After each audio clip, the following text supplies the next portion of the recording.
Welcome to the Total Football Podcast. I'm your host, Second Hard, and on today's show we discuss the downfall of Tottenham and the plight of referees in the Premier League.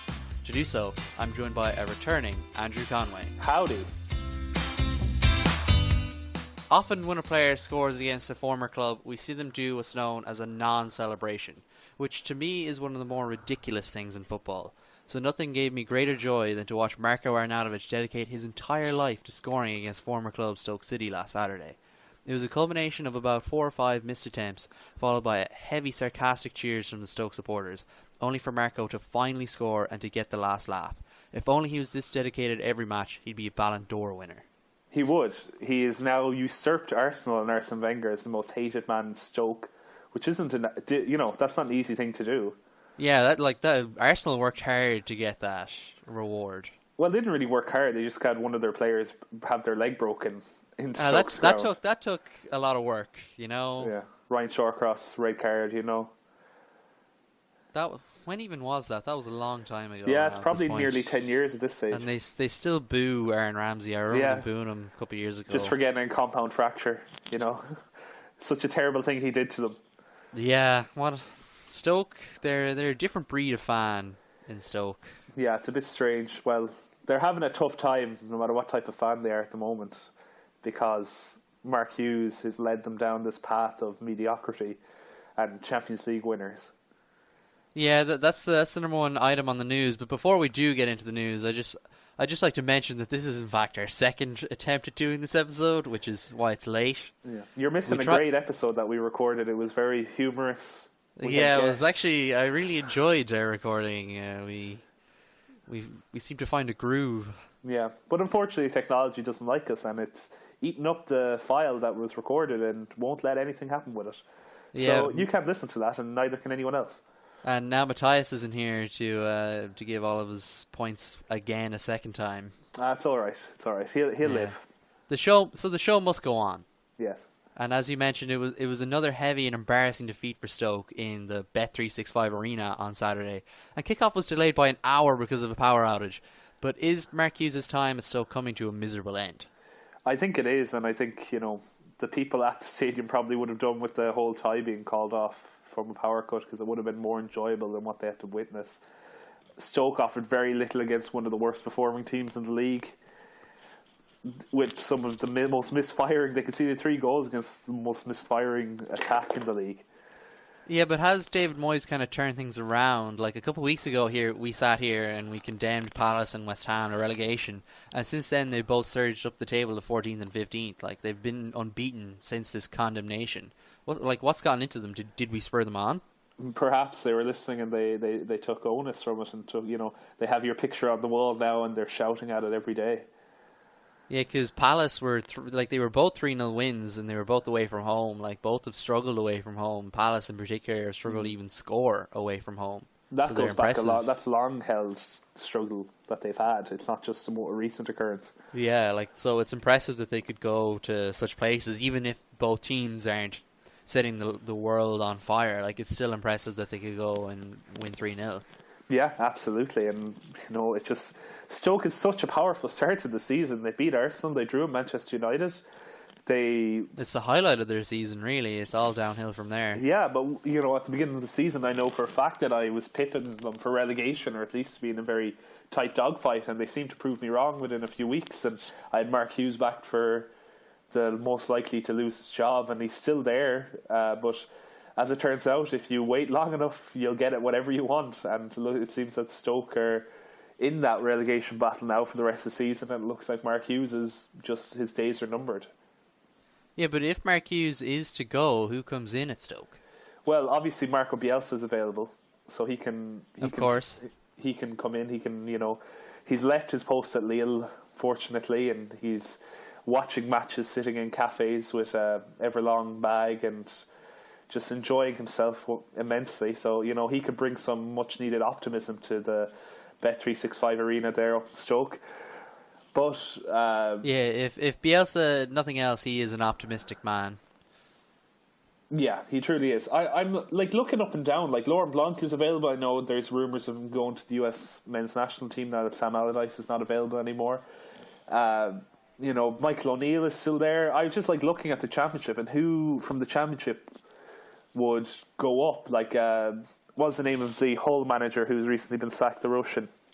Leonid Slutsky. Slutsky is available, yes. So, but I don't think anyone would take a gamble on him in the Premier League after the kind of way it kind of went wrong at Hull after a it'd good be start. a bit of a risk. Like, he wasn't very successful at Hull. Yeah. There's a reason he's been sacked. And Stoke are not they're not known for risk taking. They're a very risk adverse club and always have been. Yeah, look at the managers they've had. Like, they've only had one manager since getting promoted that wasn't the one that got them promoted.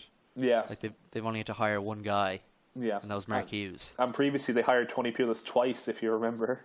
So, they're not known for wild changes, which is probably why Mark Hughes stayed even after last season. I know they finished well last season. Did they finish the highest they ever finished last season, 10th place? No, it was their worst finish under Mark Hughes. It was 13th. He previously finished 9th 3 seasons in a row. There you go. That was my mistake. But, obviously with a downward trend, and that's kind of happened with Tony Pulis as well, that maybe these managers, functional as they may be, I know Matthias has his views on Mark Hughes and his tactical inability, but, he gets a certain amount, he gets certain types of players playing a certain type of way and can certainly let teams survive in the Premier League. But beyond that, maybe they hit a plateau, and maybe Mark Hughes has hit the plateau with Stoke the way that Pulis did. Yeah, it does seem like that is kind of an issue with Mark Hughes, that he doesn't have the staying power at a club. Like, this is the longest he's been at a single club. Really? Longer than Blackburn? Yeah, he's there. This is his 6th season now, or 5th season rather. Yeah, like maybe, there's still a lot of players there from Tony Pulis' era, like, as we mentioned. Like you mentioned Shawcross, like there's Charlie Adams is there. I think Mark Hughes signed Charlie Adam. Did he? Yeah, I think he did from Liverpool. I could be wrong, but I think he did. Oh, yeah, he was at Liverpool. He was. But, there is what a strange time that was. Yeah, there's a few players still there, and, they have advanced their game, so they're no longer playing, like, super long balls, playing for set pieces. Yeah, like, as you mentioned, they do have a bunch of Champions League winners in the team. Shaqiri, Bojan, Hesse from Real Madrid / Paris Saint-Germain. Well, he's apparently out the door again. Yeah, well, it doesn't seem to... I don't know what's happened to his career. Like, he started so well at Real Madrid. He had burst onto the scene, scoring goals in Europe and in La Liga, winning a Champions League as part of the first team squad. Doing everything, really, is that you would expect of a young, talented Spain and Real Madrid star.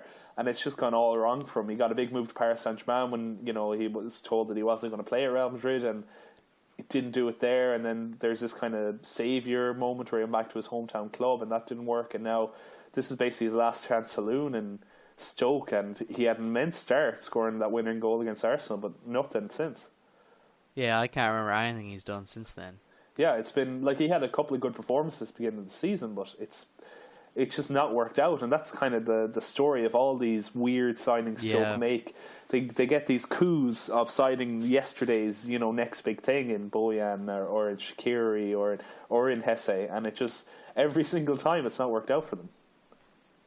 Yeah, like I wonder, like there's a chance that Mark Hughes could be sacked on Christmas Eve. Like they play West Brom next weekend, and if they lose that, I think that could be it for Mark Hughes. Yeah, the poor guy. But there's always a silver lining to all dark clouds, and in this case, be that he'll get Christmas Day off. If he gets sacked on Christmas Eve, won't have to take training.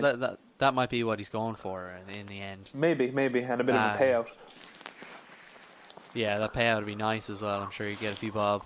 But the big clash of the weekend was at the Etihad, where Manchester City extended their record-setting winning run to 16 games against the Tottenham side, who now sit in 7th place behind high-flying Burnley.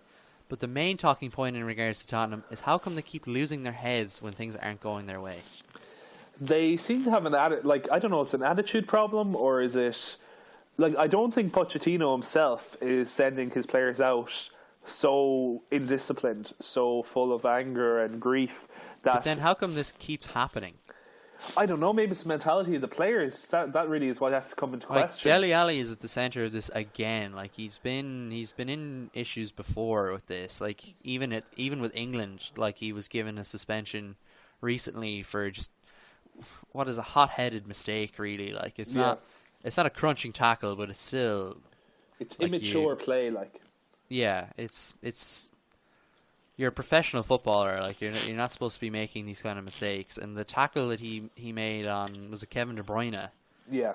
That was a terrible tackle. It was a dangerous tackle, and I remember reading a thing there when it happened at the weekend. I think it was the Minute by Minute by Barry Glendenning in the Guardian, and he mentioned, that could have changed the whole. No, I don't think it would have, but it could have changed the whole season if Dele Alli had taken out, arguably Man City's best player of the season.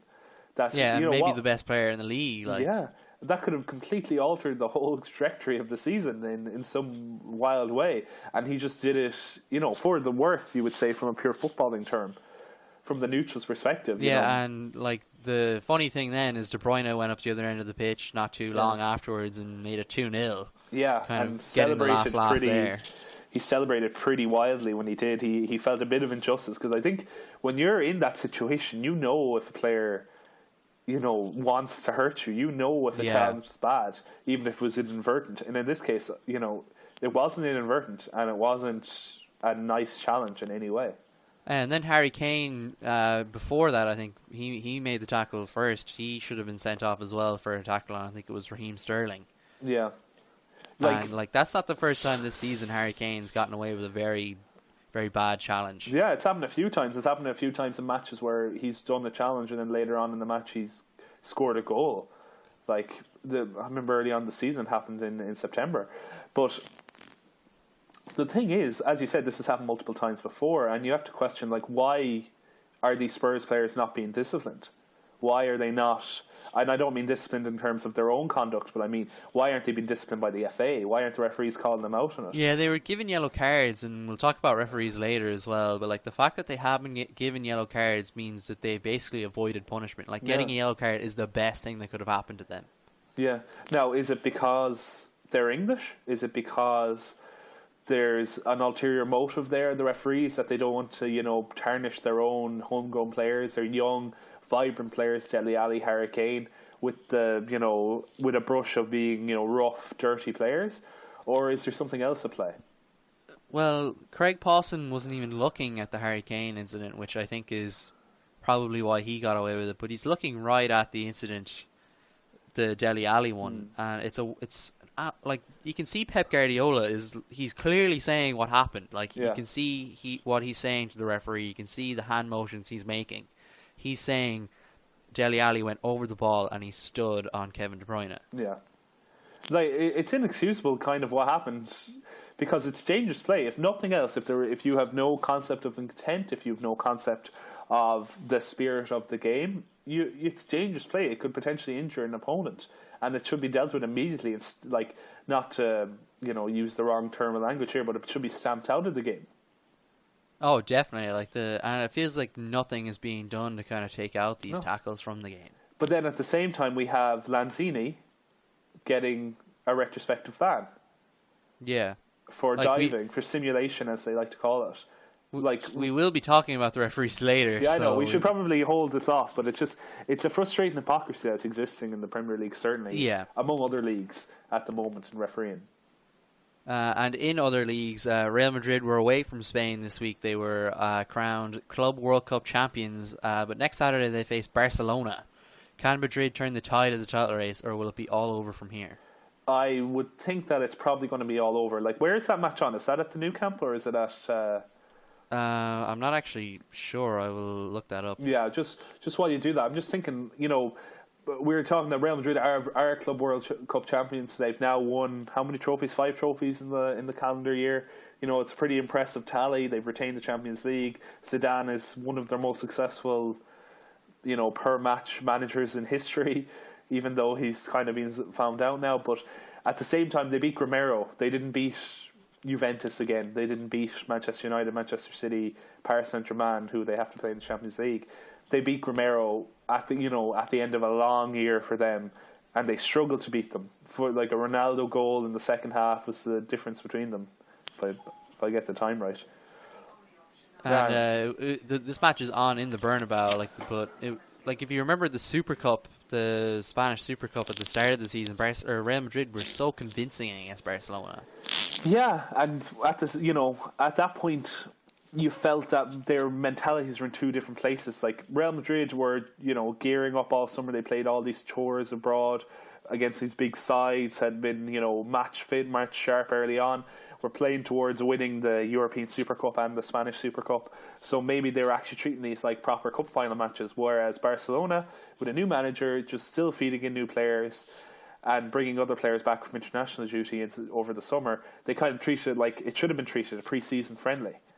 And they took to defeats, and that's fair enough. They didn't treat it as anything more than it was, as a fairly non-competitive competitive match. And then when you saw them starting the league, Barcelona started the league gradually, but with victories and with improving performances as you're going on. While Real Madrid kind of just went in looking tired. Ronaldo, of course, got his suspension. New signings didn't really work out, and injuries started to creep up on the Real Madrid side. And it kind of put their results to begin the season under pressure, and they did lose and draw matches that maybe they shouldn't have in the longer run. Yeah, and there's an 11-point gap between the two sides now. Obviously Real Madrid have a game in hand, but even if they win that game in hand, if they lose here, that's still 11 points. Well, as I think you said a couple of weeks ago, that no one's ever overcome this deficit.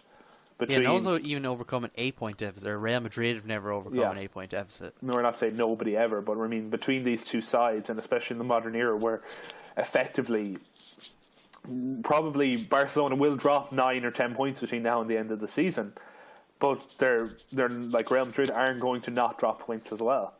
So yeah, Atletico Madrid are 6 points off. Valencia have the wheels seem to be coming off there. Well, that's but to be you still expected. feel They're not one of the big clubs in Europe. They had a good run.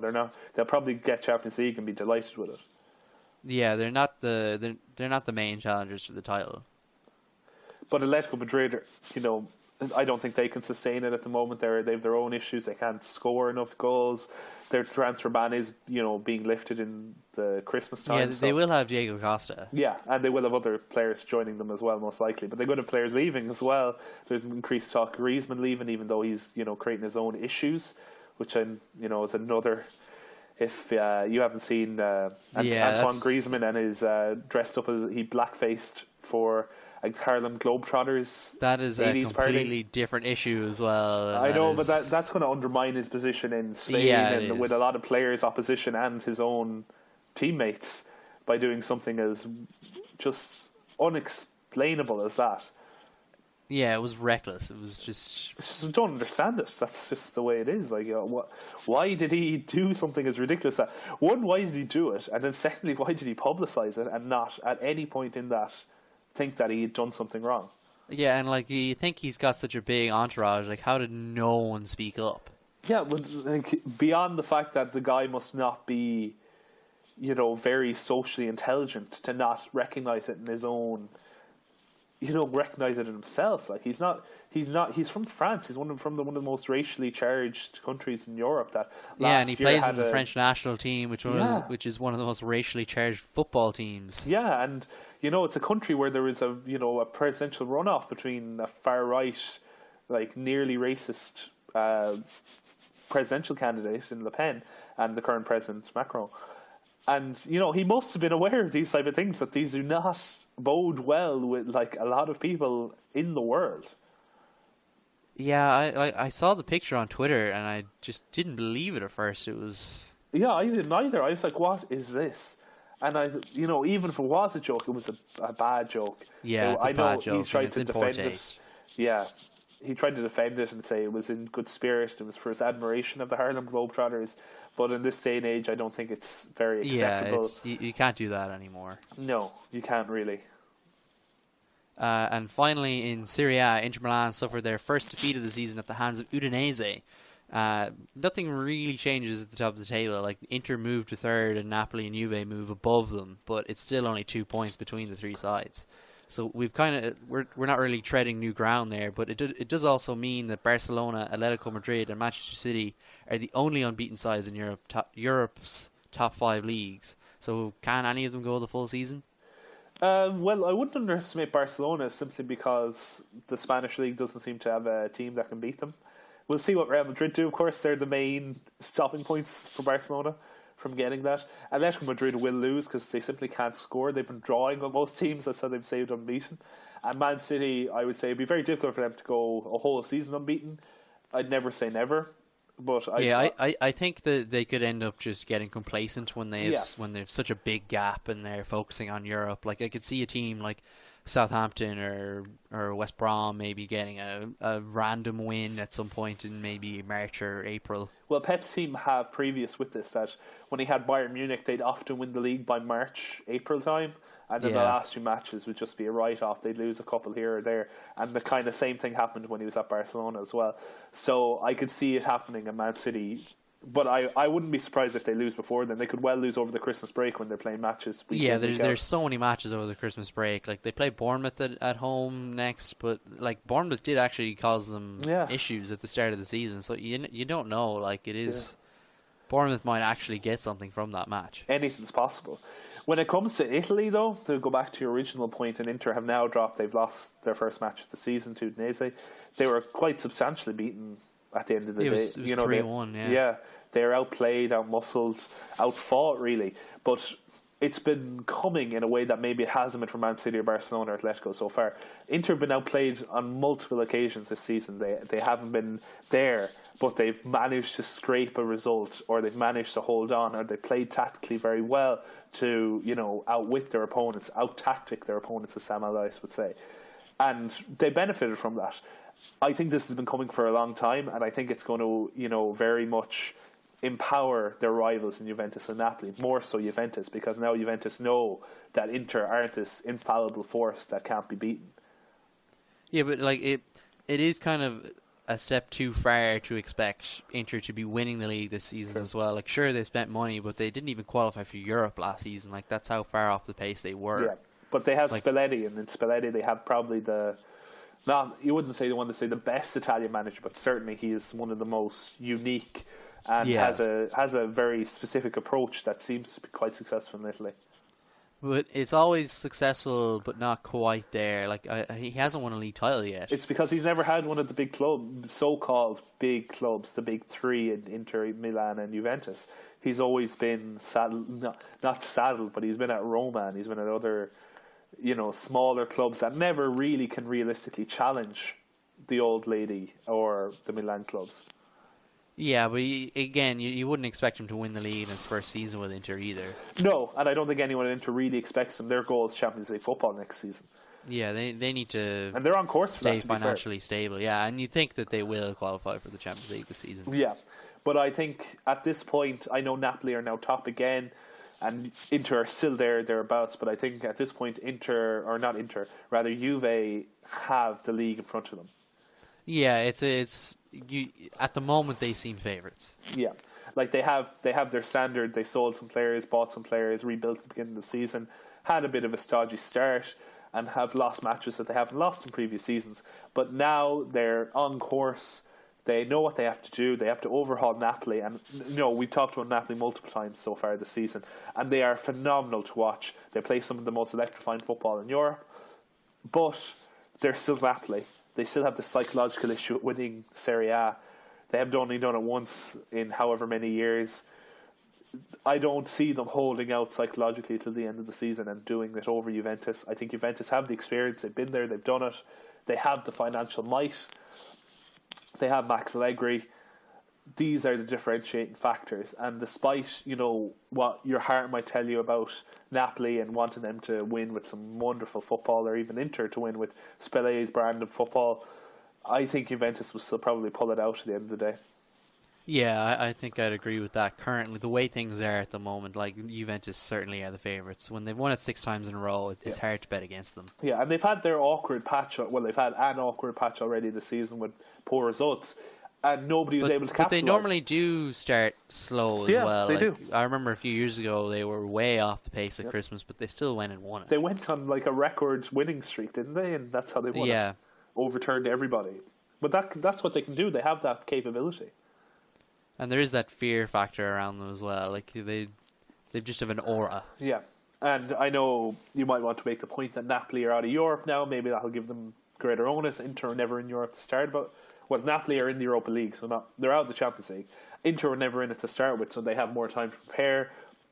Their focus is only the league, but at the same time, I think Juventus have the experience. They prefer, I think, being in Europe, as it has in previous seasons when they've got to the finals or the latter stages of the Champions League. It's spurred them on in the league and made them better.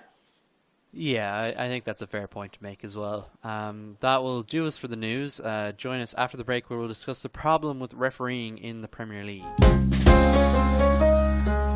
As we mentioned when talking about Tottenham, 2 players for Tottenham and perhaps even Nicolas Otamendi for Manchester City should have been sent off. But why weren't they? What is with the standard of officiating in England? This weekend alone has seen several major refereeing decisions or even non-decisions to fall on the feet of the man in the middle.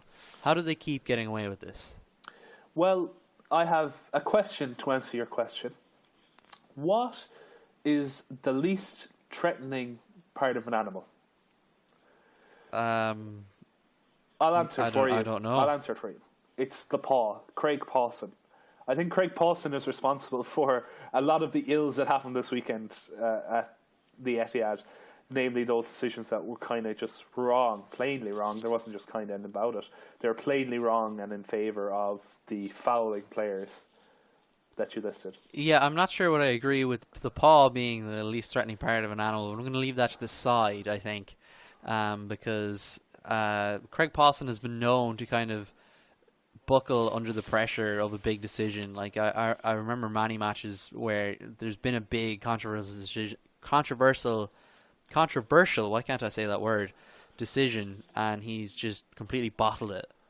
Yeah, and you know, a lot of referees do. He's not unique by that. He's certainly not, you know, the best referee in the Premier League, but you know, a Kevin Friend here, you know, Mark Clattenburg's been in the news recently saying that, you know, discussing his psychology behind his decision, saying that, you know, when he refereed the battle at the bridge between Spurs and Chelsea a couple of seasons ago when Leicester won the league, he didn't want to send off any Spurs players, no matter how vile some of their challenges were, because he knew that the tabloids would read Clattenburg costs Spurs the league.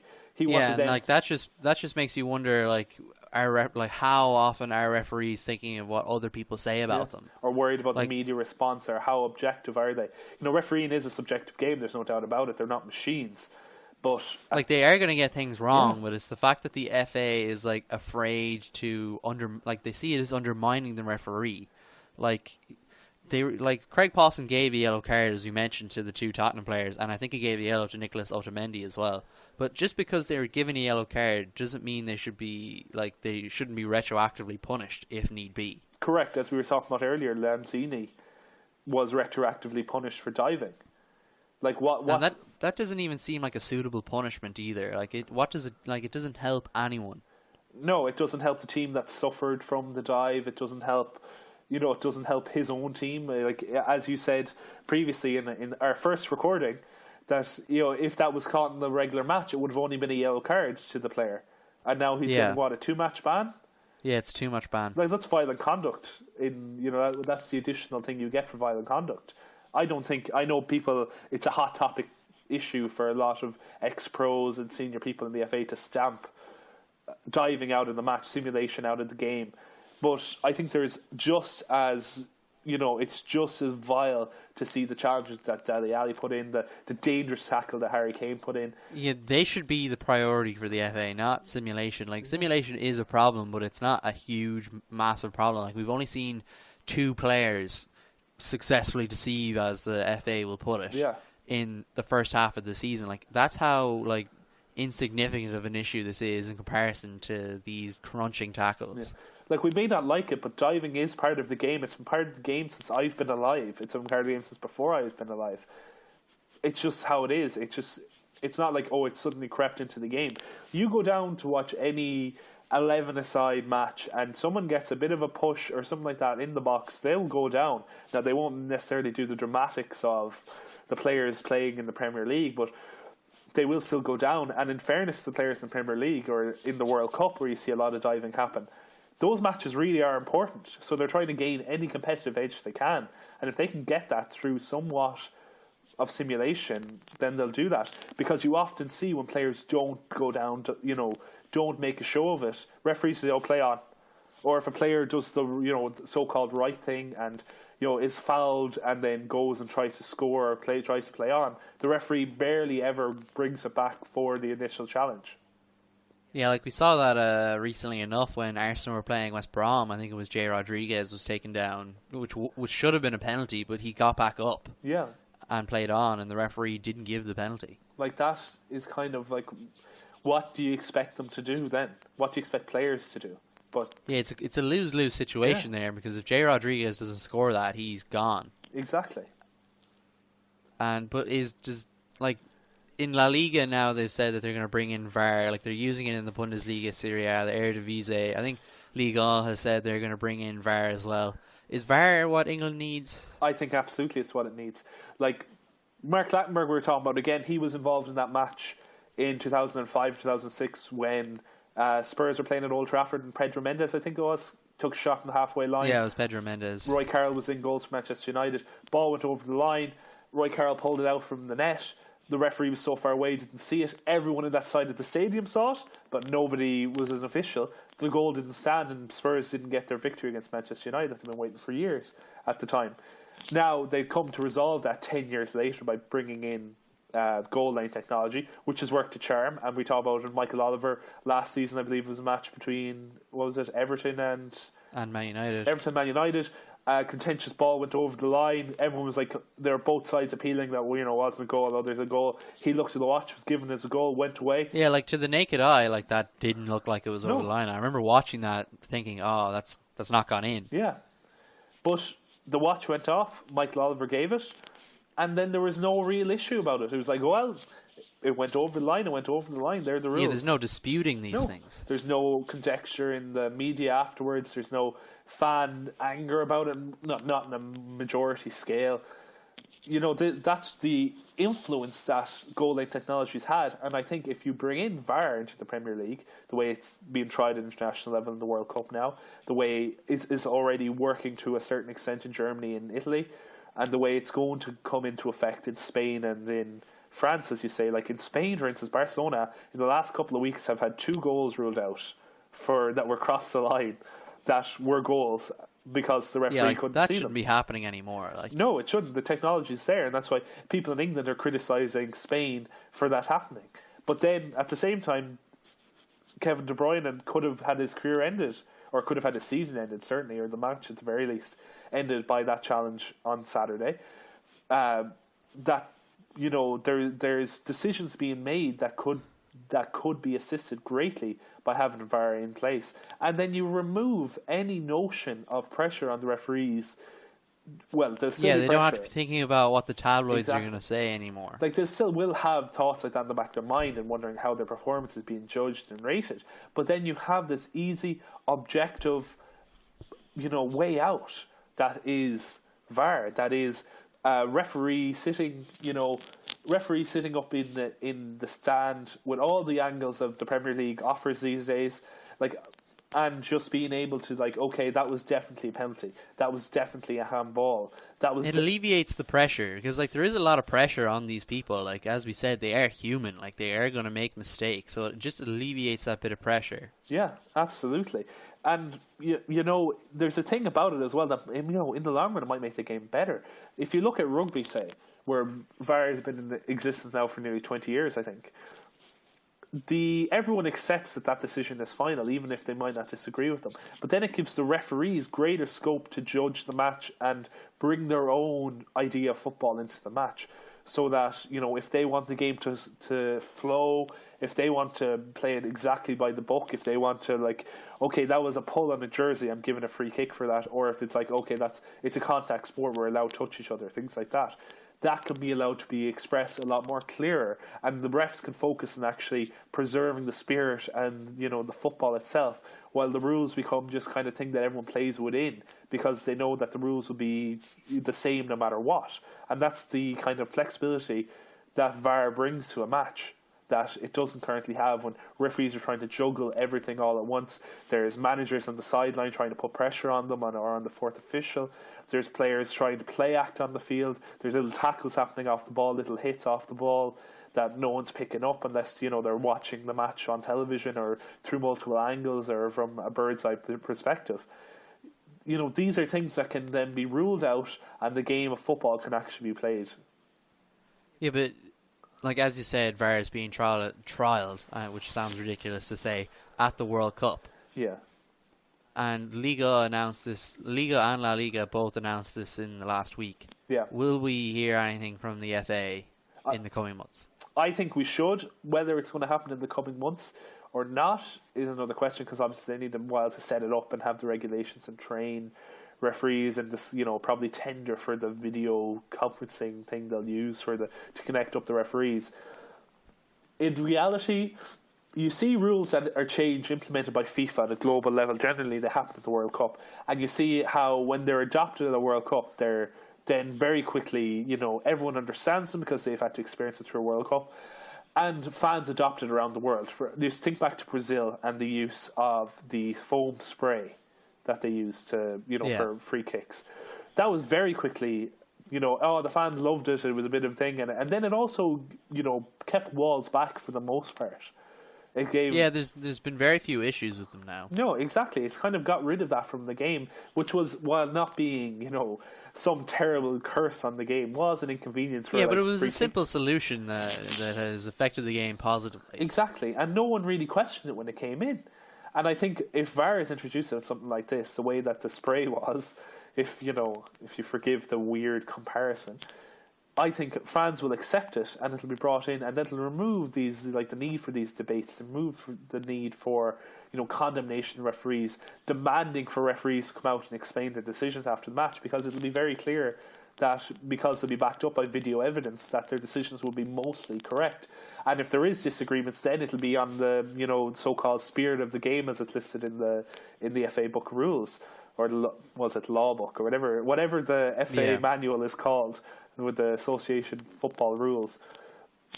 That's what will be judged. It won't be someone's adoption of, okay, that was definitely a red card offence. It'll be, okay, if it was a red card offence, then the VAR should pick it up. But as you're saying, the VAR is only one step of it. You need, retroactive reviews as well, and you don't. Yeah, and referees kind of have to answer for themselves as well at this point. Like why did Pawson only give a yellow card for those incidents? Yeah. Like he gets away with that, that incompetence. Yeah, because really, that's what it is. Because as you said, he wasn't looking at the Dele Alli challenge at all, or was he? Or the Harry Kane? It was challenge. the Harry Kane. He wasn't looking at the Harry Kane challenge at all, and he still gave a yellow card, which is like gross negligence, really, when you think about it. Because why did he give a yellow card if he didn't see anything? And then if he saw anything, where did he see it? Or did his officials tell him? We don't know, because what did they see? We're not privy to the referee report. Yeah, they're just not held accountable. Like, it feels like they can get away with doing whatever they want, and they'll be scot free afterwards. Like, there's no punishment. Exactly. And I'm not calling necessarily for referees to be 100% accountable, given press conferences, because they don't deserve that scrutiny. They're just referees. They're just trying to do their job. But at the same time, there's a lot of money at stake in these matches. A lot of fan issues are at stake in these matches, and a lot of people take flack as a result of refereeing decisions. People's lives could be changed. Like, as keep coming back to Kevin De Bruyne, and he wasn't injured, but players have been injured before, and then nothing's been. Oh yeah, certainly. And nothing's been done. And you could say that if referees take a hard line on these type of challenges, or if there's video refereeing out there and players know that they're going to be picked up for doing very bad things to players inadvertently or not, it will discourage that play, and football should become a more all-inclusive, less rough sport. Not that we're trying to push off physicality out of the game, but it should become safer for those players and the better players to express themselves without fear of retribution from a hot-headed player in the opposing team. Yeah, it's a contact sport, but it's not a let's try break each other's legs kind of sport. Yeah, it's like, exactly. if I happen to get a touch of your leg while I'm getting the ball, then that's fair game. And accidents will always happen. Injuries will always happen. That's just part of the game. Everyone who plays the game understands that's part of any sport. Exactly. So, but this can alleviate these unnecessary challenges and can just discourage negative play. Yeah, hopefully we see VAR come into play soon. I'm very pro. Like it can have its issues, like, and that's a whole other debate. But I'd like to see it implemented in the Premier League. Yeah, I'm not like I think there is some kind of I don't understand it for the most part. I don't understand why people have this kind of aversion to technology. Because FIFA have these rules that say, the game has to be played exactly the same if it's played in Indonesia, if it's played in Brazil, if it's played in England, if it's played at the World Cup, it has to be played exactly the same. When in reality it's not. Referees apply rules differently in these different places. If you're in Brazil, a dive is penalised the way, but it's not vilified the way it is, say, in England. Or, pushing and shrugging is kind of acknowledged in Scotland as a part of the game, but if you're in Italy, it's a free kick. These type of things exist. There is differences between places, and we can have differences between, say, Sunday League football, where there'll never be the infrastructure in place to have a VAR. There's barely infrastructure for referees. There's a lot more at stake in a Premier League match. Yeah. Like it might sound a bit wrong to say maybe to some people, but like there's so much money in the game now. Like of course there's a lot at stake. Yeah, and it's with all the money at stake, you can take a bit of that money and ensure that the rules are being applied and it's as fair.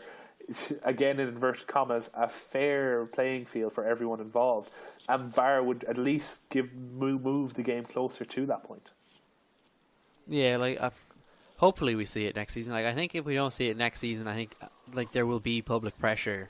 Certainly, once it starts from outside to bring it into the Premier League. Yes, because already they're ironing out. There is kinks to it. No technology is perfect. No system is perfect. Yeah, and like it's like we need to learn. Like it needs to evolve and grow as we grow with it. Like we need to like learn how to use it through using it. Exactly, and that's where a lot of the fear of technology will drop away. Like people will say, "Oh, like or managers will have challenges like they do in tennis," and like no, no one's proposing that. It's the referee who has the final say on when VAR is used and when it's not used so far in its implementation. And I think it should stay like that. And the flow of the matches hasn't been held up that much in Italy and in Germany from it. Yeah, like I've seen some uses of it in the Bundesliga and Serie A, and it's been fantastic, and it's really helped. Like it's helped that the correct decision has been made, and it hasn't disrupted the game at all. Exactly. Last minute penalties are given. Like it adds a couple of minutes of stoppage time. That's it. Yeah, that's the worst there's already a bunch of stoppages anyway. Exactly. That will do us for our topic of the show. Join us after the break, where we'll be trying out something just a little different.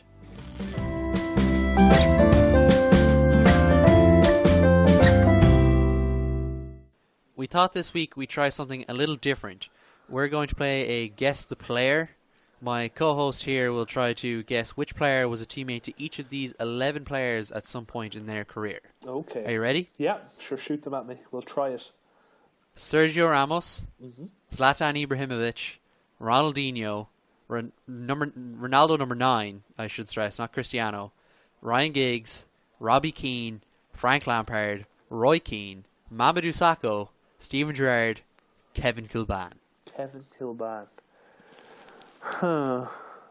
Is it... I'm sensing it might be an Argentinian player. Okay. How come?